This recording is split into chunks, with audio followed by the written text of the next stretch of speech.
Hello, and welcome to Recent Activity, your new favorite entertainment review podcast that attempts to cover every film, every show, all at once. I am your co-host, Andrew Morgan. With me, as always, is a man whose abs are for cuddling and not for violence, Mr. Shane Beauregard. How are you, sir? I am doing well, buddy. Glad to be here, ready to rock and roll. Do you watch movies now with it, like, what stupid line is Andrew going to pull out to use for the intro? Did you see this one coming? I did not see it coming. Okay. I thought it was something Marshawn Lynch related. Well, of course, but I didn't see Love Hurts. I know. Spoiler alert, not a lot of people did. No. Or at least it didn't. It came in, I think, third on your opening weekend, which is not where you want to be. Although the epic run for Dogman continues. He cannot be stopped. He is half man, half dog, and full of money. That guy killing it. Congrats to Dogman. I know. Yeah. It's all, as long as it even sounds horror, apparently that works in February. But for our purposes this week, we are going to do 5 burning questions for 5 titles that we caught over the past week. We got Hard Eyes, Love Hurts, that came out over the weekend, Kinda Pregnant, the Amy Schumer movie that came out earlier on Netflix, Apple Cider Vinegar, the new Netflix series, and this is the Tom Green documentary. There's a full-on blitz going on over on Amazon Prime. Did you see? I did not see it. He has a documentary, a TV show about his new life on the ranch he bought in Canada, and a comedy special. Oh, so it is a full-on blitz. Yeah, I've never seen that before. And I think they're all 2025. So they all came out in like the last, 6 weeks, 5-6 weeks. So that's pretty crazy. So I will get into, is this a Tom Green renaissance, I guess, as we go along. But let's get to the questions, buddy. Let's get started with the one that we cross over on that's more prominent for starters. Heart Eyes, which was the one that we kind of both circled like this might be interesting, but I also did have some issues maybe with the marketing or titling or any of the other things. So, but this is the horror corridor, as we mentioned last week when we covered Companion and Presence. So that will continue this week with Heart Eyes. It made $8.5 million domestic over the weekend. It came in second to The Dogman. That's right. The never-ending love for Dogman. This is directed by Josh Rubin, who did Werewolves Within, if you saw that movie, starring Olivia Holt, former Disney kid, who was also in Totally Killer, Mason Gooding, who has been in the recent Scream films, Booksmart, Y2K, and did you know, Shane, that he is Cuba Gooding Jr.'s son? Get out of here. Are you serious? He is. I didn't know that until I looked him up for this. I did not know. I would have never pieced that together, man. No, that guy's like a model compared to Cuba Gooding. Yes, he is. So, even in his heyday. I know. Right. Yeah. The Show Me the Money days when he's got abs and stuff. Still, can't teach face. I don't know. You can't. The guy is obviously better looking than probably both of us put together. But hey, he's crying in the money he's earned over the years. So, but you also got Jordana Brewster and Devon Sawa coming back here in the fold. I haven't seen them in a while. This is co-written by Christopher Landon, who did Happy Death Day to You. Am I saying that? No. Yes? Yeah. Happy Death Day. Happy Death Day and the sequel, right? What was it? To You, yeah. Yeah, okay. All right, I'm hanging in there. Yeah, you're hanging in there. This is about the Heart Eyes killer who, over the past several years, has wreaked havoc on Valentine's Day by stalking and murdering romantic couples. And this Valentine's Day, no couple is safe. So the burning question for me, Shane, on this one, is this movie as bad as the title Heart Eyes? And can it overcome that even if it was good, quite frankly? Because it's a pretty dumb name for not only a killer, but also the name of a horror movie. To answer your question, surprisingly, yes. It is a better movie than the title would indicate. I said I took my daughter. We both went. And surprisingly, she enjoyed this movie because her age. But I knew that was going to happen. I might have even said that last week, by the way. Yeah. I came away with this movie really enjoying myself. I thought it was a pretty entertaining time at the movies, to be honest with you. I thought it did a good job of mixing the romantic comedy in with the slasher film. You had your nice little, kills with the blood splurting everywhere. It was hokey. It was over the top. Did it make a lot of sense in the third act? Not really, but up until that point, I liked the chemistry with Cuba's son and the lead here. I forget her name, to be honest. Olivia Holt. Olivia Holt. I really liked her sidekick, Monica. I thought she was funny. I thought she stole a lot of scenes. She really did. She did. And I was kind of hoping she was in it more at the end because there was a big chunk where she just wasn't there, but that's okay. I really thoroughly enjoyed this movie. It was a lot better than I thought it was going to be. I will say this. I didn't expect it to try to, basically that it didn't take itself seriously at all. Or basically it tried to in spots, and went bouncing back and forth, as you said. They don't really take the horror aspect, that's very light on its feet. The movie itself is kind of that way because, like you said, it's a built-in rom-com mixed around all this hoopla around this killer that's in town. But I would say I thought the tone mixture didn't always work for me, and I totally agree with you that the third act is like, what the hell? So that's where I would say it's a mixed bag for me. So it's probably a mixed-ish score. Like this one, me, I've been really good about not doing Andrew cheat code, even though it's called that for a reason. But this one begs to be a 2.75 for me because I'm like, I just could not get off the fence of, is this a 3 or a 2.5? Wow. Okay. Maybe because I was in the moment with my daughter, but I gave it a 3.5. I could buy that. Yeah, I did. Like I said, it was a good time. And I wish, again, I'm getting ahead of myself. I don't want to see a sequel. I think this should just be a one-off. Well, and with only making 8.5, I don't think we're going to see it. Unless they made this, because again, this is not big stars or anything. Nope. This was probably made for very little. So if they can drum this up, ride this out a little bit for, I don't know, what would make sense, 25, 30 million? And then they're like, let's go. Even if they try to, I don't know who produced this, but I would say like if they did a straight to streaming sequel, they would still probably be jazzed. Yeah, absolutely. So I don't know, maybe in the moment I give it a 3.5. If I were to break it down and really sit with it, I could probably knock it down a peg, but I'm not going to. I would say this movie is like, it has heart eyes for the demographic of your daughter. Like and which is weird because they're trying to get us because it's Jordana Brewster and Devon Sawa. So here's the problem bringing your 14-year-old daughter to this movie.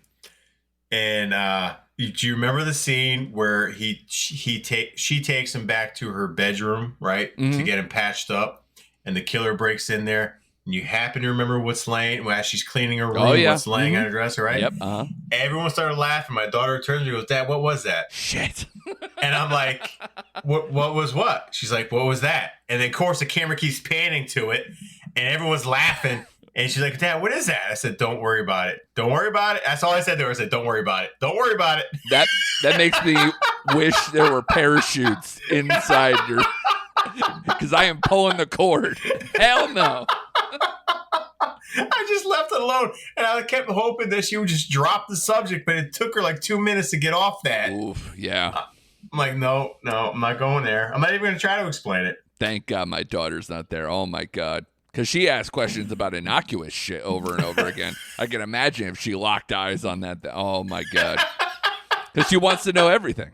Yeah. I had to look up what RSVP means. Did you know it's French? And I had no fucking clue what it means until these days. That's the life I'm living. I can imagine if, dildos are on a shelf. Yeah, it's quite the moment. Like you said, I wish I did have a parachute. I could just fly out of my seat and just leave her. Yeah. Just an ejector seat. You just push the button and it just boop. If they can make those stupid D-box things, they should make adult ejector seats for when uncomfortable stuff happens when you're sitting with your family. Absolutely. That makes way more sense. All right, so you're a little hotter on this, but and listen, like I think the score is probably like a 3-ish on Letterboxd, like cumulatively for the audience out there. So listen, it'll do fine. You know, it'll if it's PG-13, which I don't know if it is. Is it? It's rated R. Yeah, so that might be its hardest problem because I think this movie is more slanted down because it kind of has a little Scream to it. It does. Absolutely does. Yep. And also has some of like the lesser examples of the Scream reveal in a weird place ending with a villain soliloquy, just ramping up to tell you what's going on. That is a very Scream, or at least the later Scream sequels version. So this definitely had a lot of that influence. And but Josh Rubin, I mean, like Werewolves Within, I think was a little poppy for being an indie. So maybe, that's a good marriage between Josh Rubin and the writing, at least, of Christopher Landon and folks. I think it had like 3 different writers. So I don't want to give them all the credit, but it's helpful.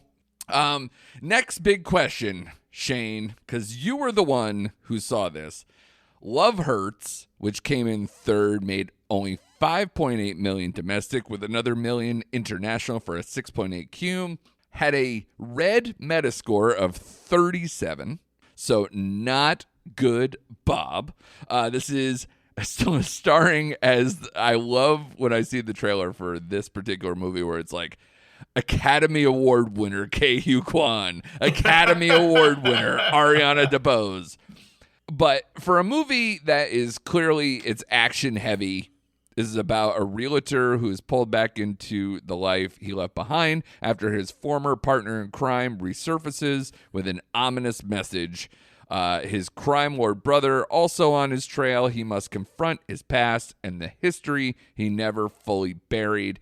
This, I winced when I watched the trailer, so it was not for me. But the burning question, Shane, after we debated Marshawn Lynch, because he's in a movie, Bottoms, that we did not enjoy, but we enjoyed him, is this the same scenario? Is at least Marshawn Lynch 2 for 2? He is batting 100 right now. 100%. That's amazing. Yeah, he is. He's great in this movie. He's almost like a scene stealer. He is fantastic. He's in a lot more of this than he was in Bottoms. Okay, I was going to ask that. Because he plays one of the hitmen that's tasked to bring in Ke Huy Quan. Yeah, Ke Huy Quan as Marvin. So he's kind of throughout the movie chasing Marvin down, trying to get him back into his brother. He's teamed up with another guy who I don't know his name, but they're hilarious. I ended up liking this movie a lot more than I should have too. It was full of action, good action. Well, so can I paint the picture here? Because go ahead. I'm sorry. Go ahead. Yeah. No, you're fine. It's directed by Jonathan Eusebio, who is a long time stunt and fight coordinator. Like we're talking 20 years plus.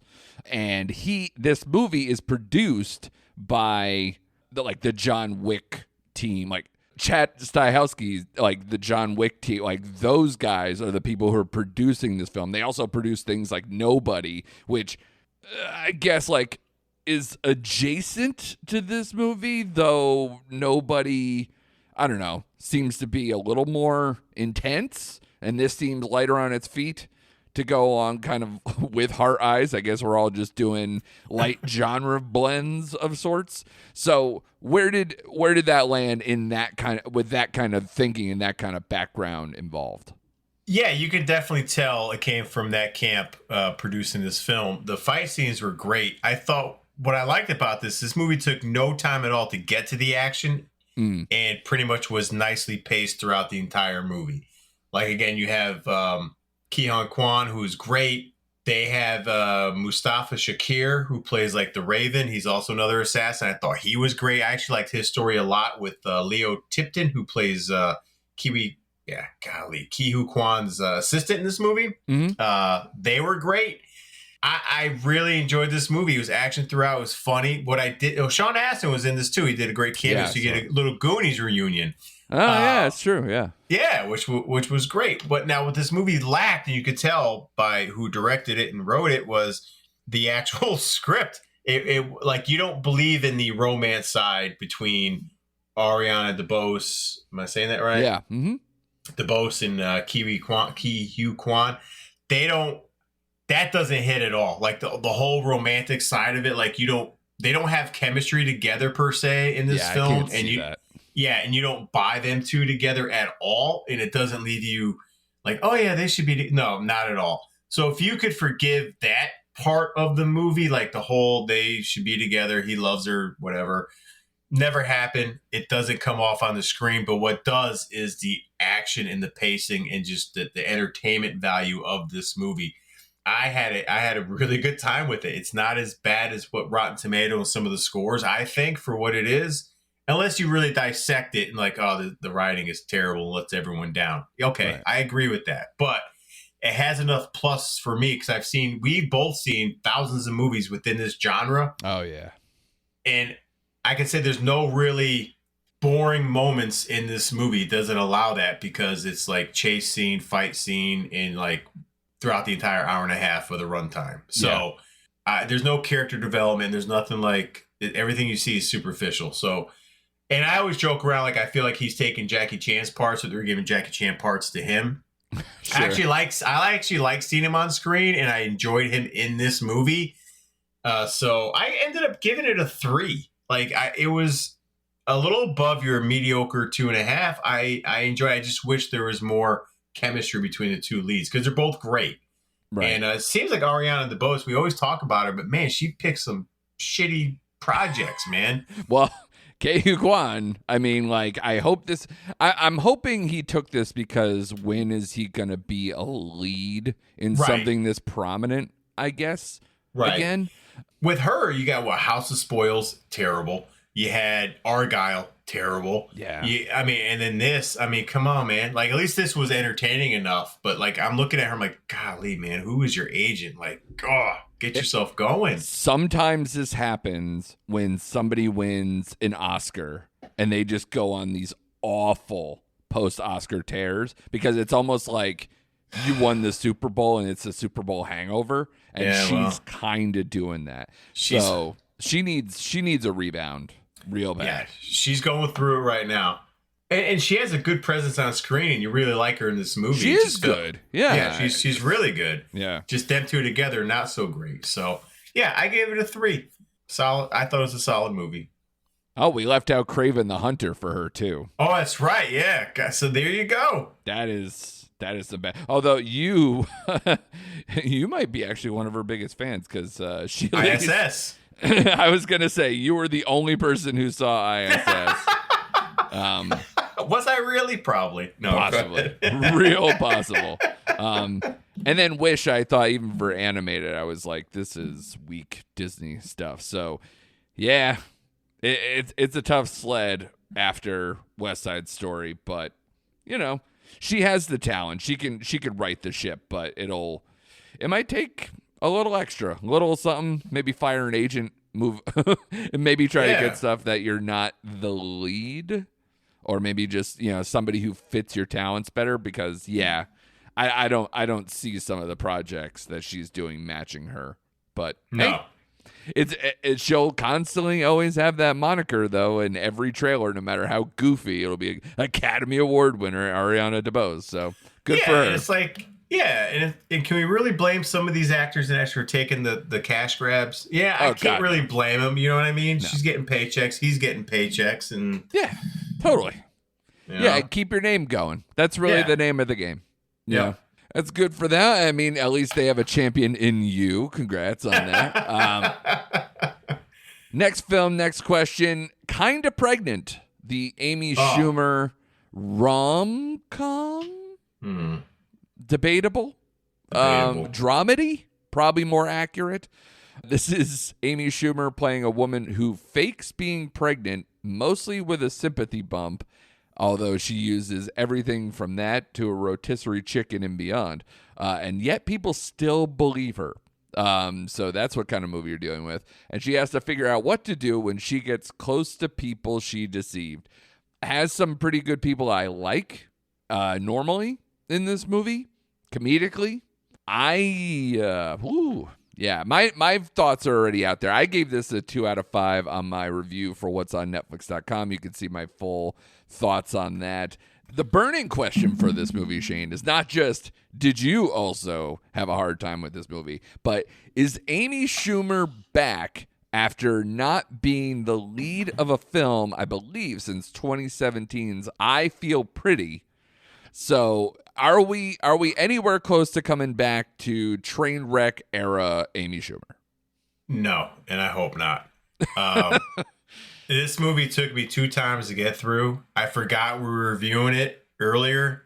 And honestly, up until you mentioned it, I forgot we're reviewing it tonight. So, like, that's where I sit with this movie. It was so cringy and awkward at times. Yeah. I don't find her funny at all. Like, particularly in this movie, she just was not funny. And I hate to sound mean, and I told you this off air, she's hard to look at these days. And I know she has like moon face or whatever she has, whatever. Yeah, she has like Cushing's disease, so I'm gonna pull back on that one a little bit. But I hear you. I'm not. Yeah. But yeah, I thought the funniest person. The only time I laughed during this movie is the teacher that she was, or the teacher that's trying to be friends with her, Ursula Carlson. Well, she's like the guidance counselor. Yeah. Yeah, I thought she was the funniest part in this entire movie. Wait, are you talking about the woman with the accent or the woman? Okay, not the other pregnant woman. Okay. Yeah, the woman with the accent. Yeah. The other pregnant woman was from Gen V. Yeah. So yeah. So she was fine, but it was the woman with the accent had me dying every time. Yeah. And that is it. William Forte and I like him too, couldn't save this movie. It just was bad. Dude, it was so just awful. It was awful. And again, I always ask this because I never expect you to, but it's kind that you do. Did you read my review? I did. Did you buy into what I said about Amy Schumer has like no chemistry, not only with Will Forte, but basically with anybody. Yes. She has this weird knack in this movie, and I would probably have to go back to look for other films, but she just has nothing. Like she's openly either being deceptive in the film because she's obviously lying to most people to their face. But even like people who are supposed to be like her best friend, she doesn't even like look them in the face most of the time. It's just like, oh, I'm off in my own little world, worried about like my crap, and just she's not a good person. No, at all. She's very unlikable in this movie. So I agree with you. Like she had no chemistry with anybody. Yeah. And I was even surprised to see that scene with her and Damon Wayans Jr., who seems to be everywhere these days. But like, why is he returning in the end of that movie? Like you brought him back twice after the breakup. You put him on the boat. You put him in her fucking apartment after everything falls apart. Why is he there? Yeah. That's a bad connection. It is. It just wasn't funny. And that's the crime of this movie. She's not funny. And I don't mean to harp on it. It's just Trainwreck was fine. But how long ago was that? 10 years? Well, it also, it wants its cake and eat it too, because it goes for like, oh, this movie's important and it has this messaging. Oh, by the way, we're also doing this goofy, outlandish crap that just doesn't land either. So, and it's sandwiched in between. It doesn't work. And it's not coming from Amy Schumer. And Amy Schumer, being the protagonist, needs to like learn something. And she learns fucking nothing. And she's penalized for nothing, for anything, excuse me. And because she lies to everybody. She, in her time when she's lying, she doesn't lose the people she kind of left behind to go live this like duplicitous life. And then the people she inherits in that side trek that she does being fake pregnant, she gains a friend and a boyfriend. Yeah.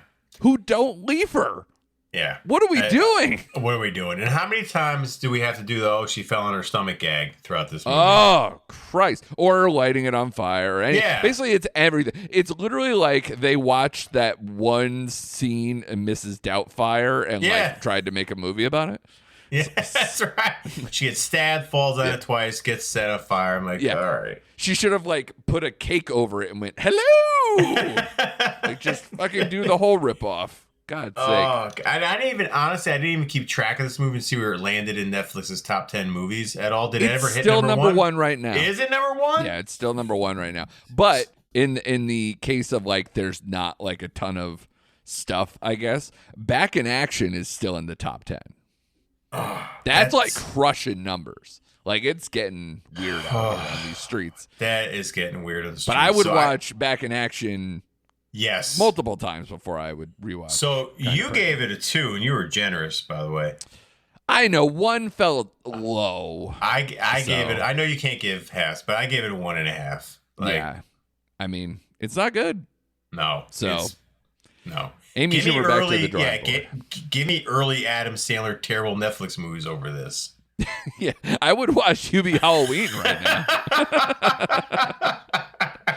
Is The Cobbler available? No, I'm not going there. Yeah, I know. It's just so bad. So 1.5. Yeah, and it's the same director who did like movies that I thought I gave generous reviews, considering most people didn't like them, in The Wrong Missy and The Outlaws. Pierce Brosnan one with Adam Devine. And yeah, this did not even meet that low bar to clear, which is rough. That's rough. Yeah. All right, buddy. Speaking of Netflix, you also caught Apple Cider Vinegar over the weekend. This is based on the book The Woman Who Fooled the World and stars Caitlin Dever from Booksmart, Alicia Debnam Carey from It's What's Inside. This is about an Instagram health guru who claims to beat her cancer with like these wellness stuff, and which sounds like a miracle. Because it is. Wait, no, I'm kidding. Because she's a big fat liar. So how did this work out? Because my burning question for this, when I read the description, you caught this, and it's obviously becoming pretty well watched. I've heard some people also checking this out over the weekend. Is this the new Netflix inventing Anna? Like in the series of liar miniseries caught in public? Yes, absolutely. This is. Okay. This is a very. I obviously I enjoyed it. It's 6 episodes, so it's about an hour per episode. And it's exactly what you explained. Caitlin Dever, yeah, who is fantastic, by the way, because she does. I always like her. Yeah, she's on a roll. She plays Belle, who started this upstart the whole pantry app, which was like one of the first foreign apps on Apple at the time. And she was a nutrition guru, but the problem is she faked having brain cancer. Ooh. And never let up on that fact. Just hammered it home, gathered her people to follow her, and eventually people caught on to her being a liar, and it just started to unravel. But what I liked about it was she does a great job of being the villain. Like, she has no sympathetic part to her character at all. Like, she is a stereotypical classic definition of the word narcissist. She is even when she's trying to help people, she spins it around to be about herself. And you just want to reach through the TV and just punch her straight in her face. So the crux of this show really focuses on her and Alicia Debnam Carey, who plays Mila, who actually has cancer as well. And she goes through like a wellness program and thought that she beat it because it did go into remission. So she gets a large following because she thought it actually worked. Right. And Bella's like ripping a lot of that stuff off, and they kind of become rivals. And throughout the series, her cancer comes back. And that part is sad because her mom's behind her. Her mom ends up getting cancer, and she ends up talking to her mom and doing the same treatment she went to in Mexico. Yeah, and the dad's like pounding the table like, you're going to kill your mother, and this stuff doesn't work. Ooh. And what gets me is I'm in the wellness field. Well, I used to be, but I still am. And I know people like this who just certainly believe, like, if you just take this juice cleanse and coffee enemas, you're going to which is what they did in this movie, is you're going to like help cure everything. And I do believe there's a firm connection between nutrition and health and being healthier, but it's not a cure all, especially for cancer. So you get these stories between these two different people and just the robberies and the depths of which Belle would just lie and deceive people. And the amazing part is she dupes people and has people in her corner the entire time. And it's like, to the fact that like the other Milla hated her at the end and couldn't stand her. And she still has the nerve to show up to her funeral and cry for it and make it about herself. That's what I mean. Like she makes it about herself the entire time. Like she does fundraising for kids who have cancer and never gives them the money she raises. Oh, jeez.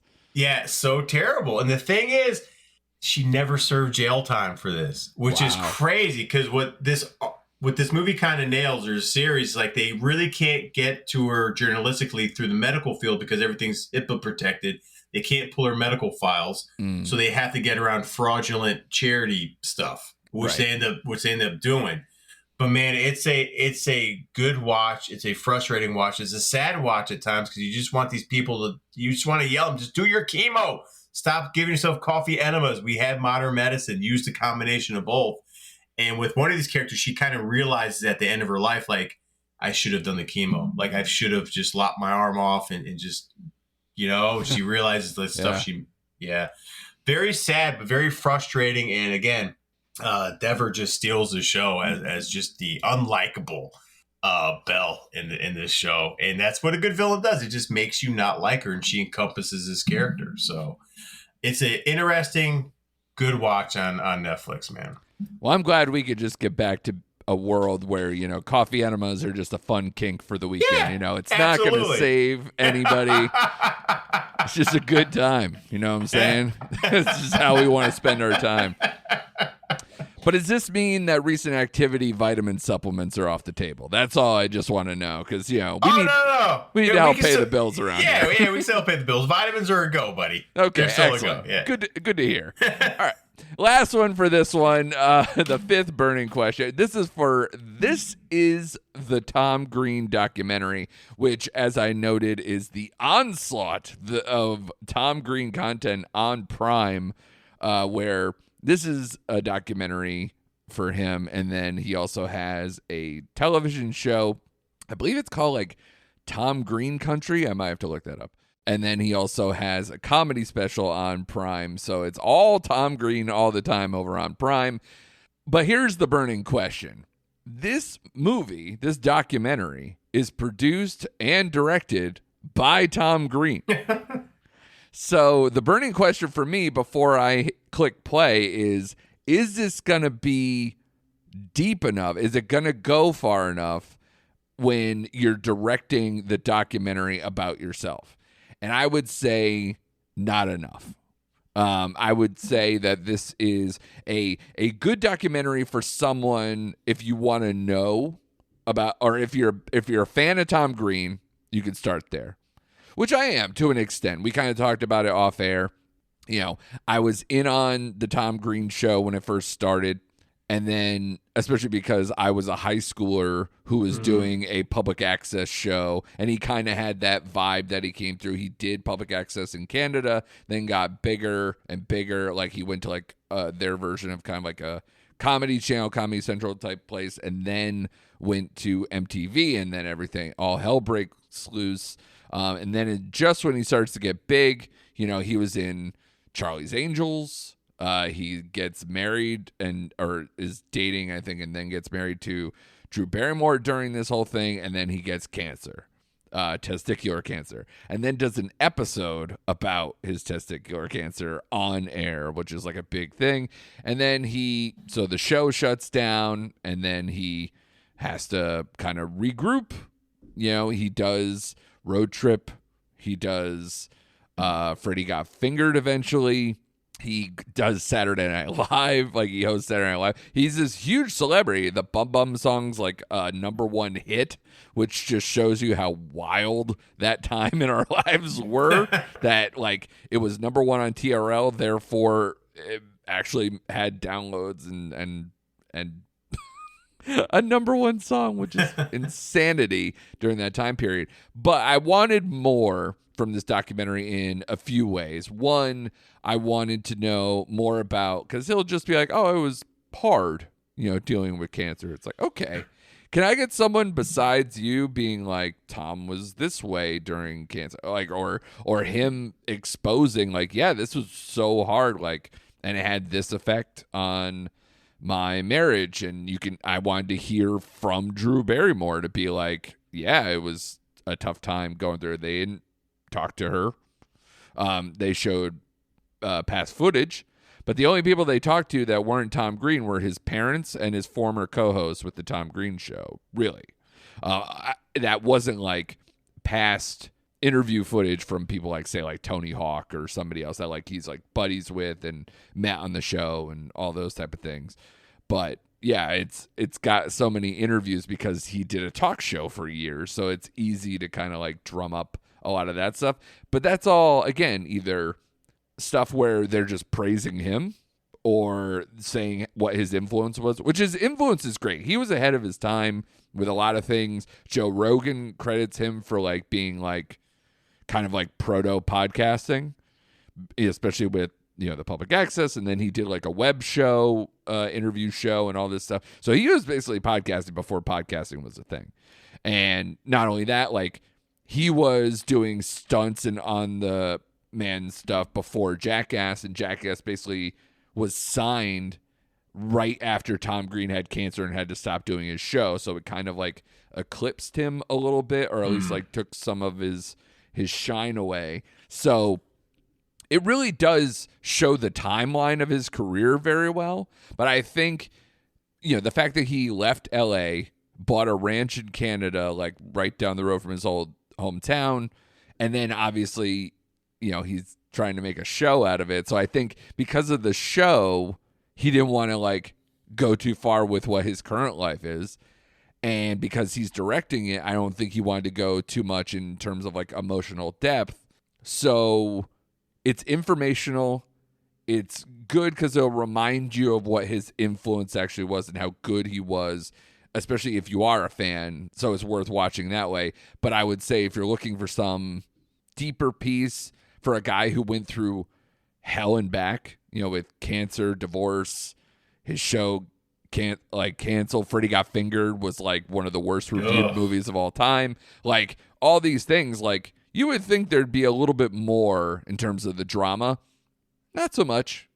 So I think if it was put in an actual documentarian's hands who know where to kind of put the beats and add a little more interview and maybe get a little more juice out of some of those subjects, I think it could have been better. But is it still like watchable and good, like compelling to keep watching? Absolutely. But if you're not a fan of his and you were just curious about those other extraneous things and want to do it that way, I don't know if I can really invite you in on that one. But okay. So, you know, but again, if you are a fan, you have a buffet waiting for you at Prime.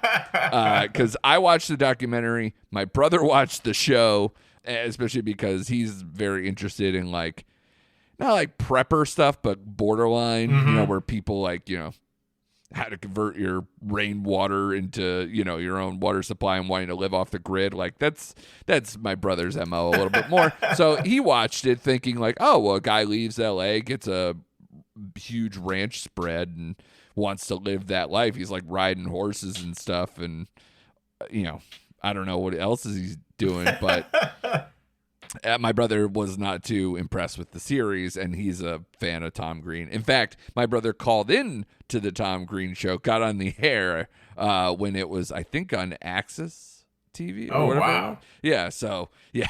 And I think he got yelled at by, not Don Rickles. There was this, oh, God. Who was the voice of the guy in Up?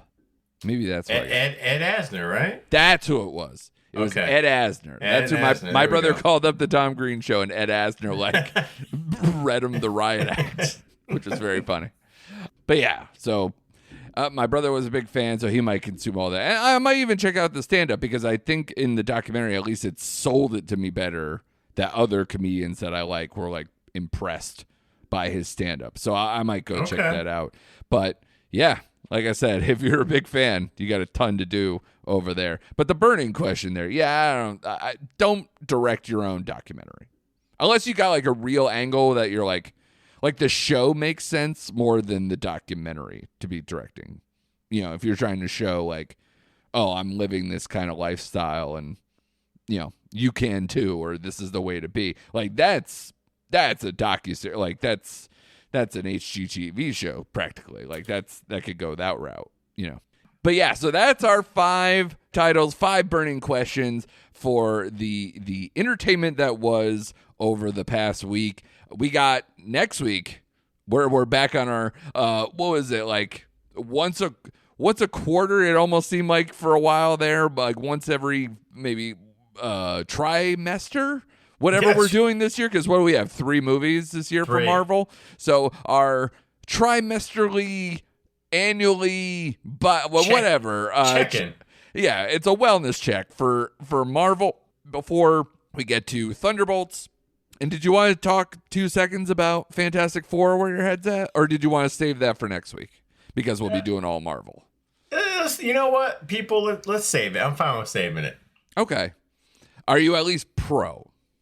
Yes. Okay, then we're both good. Because I am pro-ish too. I think it's very adjacent to like the Superman vibe. So I think it'll be a good summer for all of us comic book nerds. At least that's the hope. But be sure to subscribe right now so you don't miss an episode, especially, like I said, it is going to be Captain America and our Marvel Wellness Check. But it's also, Shane, going to be the end of Cobra Kai. So, you know, you and I are, I think, the last people watching the show. Yes, we are. Or at least the last people that would put our feelings out on it. We're going to see it through. But also, I would like to mention one movie coming to Apple TV this weekend. And that is with Miles Teller and Anya Taylor-Joy. Oh, is The Gorge? The Gorge comes out this weekend, directed by Scott Derrickson. So I'm in on that. I you know how I feel about Miles Teller, and we both like Anya Taylor-Joy, so we'll see. Yeah, and Derrickson for the most part too. Can't complain. Yeah. I mean, between he was the first Doctor Strange, correct, and then Black Phone and Sinister, I think he did. Yeah. Yeah. So it could be interesting. Yeah. So hey, it's right there streaming for us, baby. So got my weekend plan between Cobra Kai and Captain America and The Gorge. Let's go. Yeah, that's a lot. Don't forget Valentine's Day. But, you know, I thought of if I was going to go deep and try to do like, you know, because I've been going back and trying to do like classic movies and such, fill in the gaps where I was. And I think I have my eyes on watching Moonstruck.